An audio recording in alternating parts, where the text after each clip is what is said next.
দিনাজপুরের জনপ্রিয় picnic spot জীবন মহলে ইসলাম বিরোধী কার্যকলাপ চালানোর অভিযোগ তুলে গুড়িয়ে দিয়েছে তৌহিদি জনতা। বৃহস্পতিবার বিকেলে দিনাজপুরের বিরলের এই বিনোদন পার্কটিতে তারা হামলা করে। খালিদ আরাফাতের তথ্য ছবিতে প্রতিবেদন। বিক্ষোভকারীদের অভিযোগ, দীর্ঘদিন জীবন মহলে অসামাজিক কার্যকলাপ ও ইসলাম বিরোধী কর্মকাণ্ড চালানো হচ্ছিল। এ নিয়ে এলাকার লোকজনের মধ্যে ক্ষোভ সৃষ্টি হলে বৃহস্পতিবার তা সহিংস আকার ধারণ করে। উত্তেজিত জনতা সংবাদকর্মীদের ব্যবহৃত মোটরসাইকেল সহ অন্তত ৮ থেকে ১০টি মোটরসাইকেল ভাঙচুর ও অগ্নিসংযোগ করে।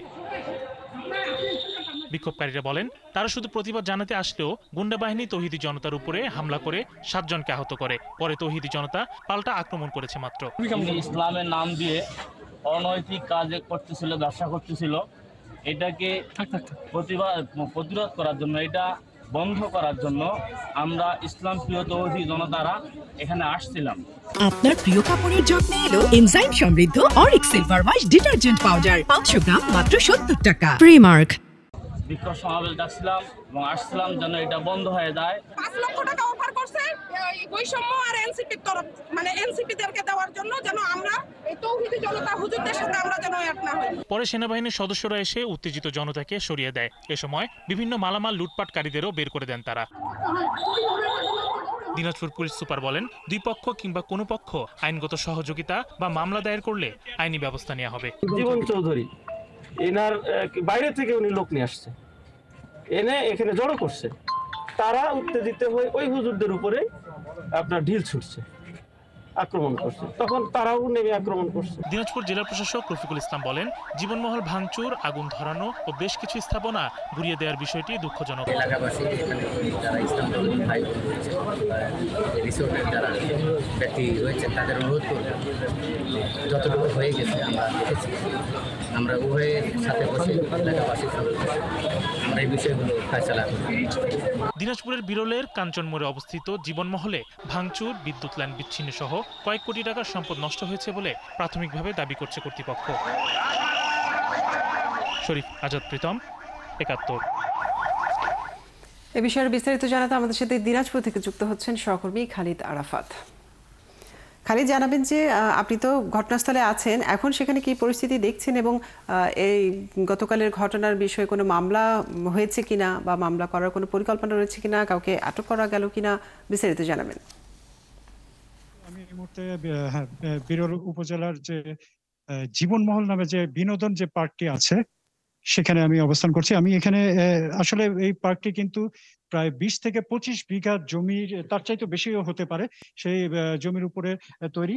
তো সেখানে এখানে একটি যে আমি এখন যেখানে অবস্থান করছি সেটি একটি দরবার হল এখানে বলা হতো। পরবর্তীতে সেটা ধর্মীয় কিছু বিতর্কের কারণে সেটিকে দরবার হল থেকে সেটিকে এখানে যে স্বত্বাধিকারী আনোয়ার হোসেন জীবন, উনার হাসপাতালের লাইসেন্স ছিল, সেই লাইসেন্সের উপরে সেখানে এখানে তিনি একটি হাসপাতালের মতো তৈরি করেছিলেন যেখানে গরিব অসহায়দেরকে চিকিৎসা সেবা দেওয়া হতো।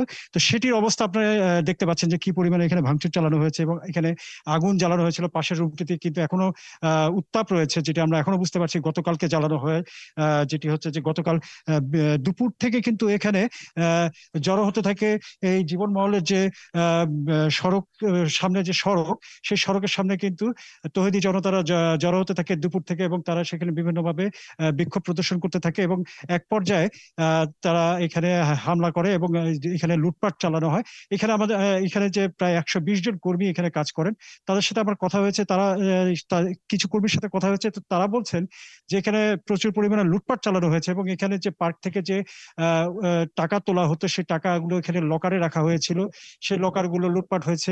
এমনকি শুধু এখানে ভাঙচুর এবং অগ্নিকাণ্ডের ঘটনা ঘটেনি এবং পাশে মসজিদেও নাকি আগুন লাগানো হয়েছিল এবং তাদের অভিযোগ যে এখানে মসজিদকে কেন পোড়ানো হলো, এটি তাদের অভিযোগ। তো এখানে যেটি হচ্ছে, এখানে অনেকগুলো বিষয় রয়েছে যে এখানে যে অভিযোগটি এখানে তৌহিদি জনতা করেছে, যেখানে অশালীন কর্মকাণ্ডের একটি অভিযোগ তারা এখানে করেছে।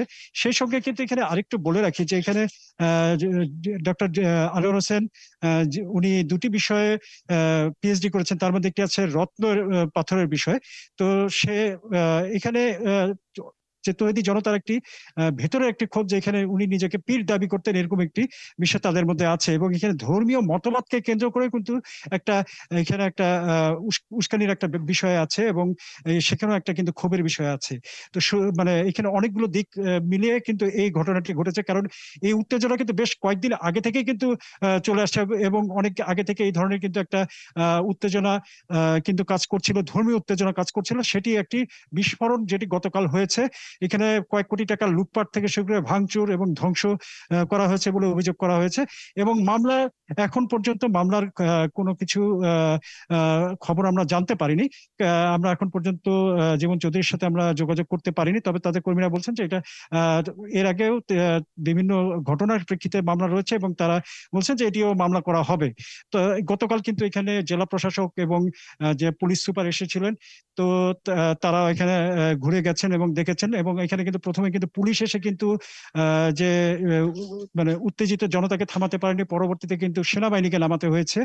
এবং তারপরে দীর্ঘ সময় ধরে কিন্তু এখানে চলেছিল এই উত্তেজনা এবং মারামারি, এবং যেখানে এই উত্তেজনার মধ্যে এবং হামলার মধ্যে কিন্তু প্রায় 10 থেকে 12 জন আহত হয়েছে, এটা আমরা জানতে পেরেছি। কাজরি।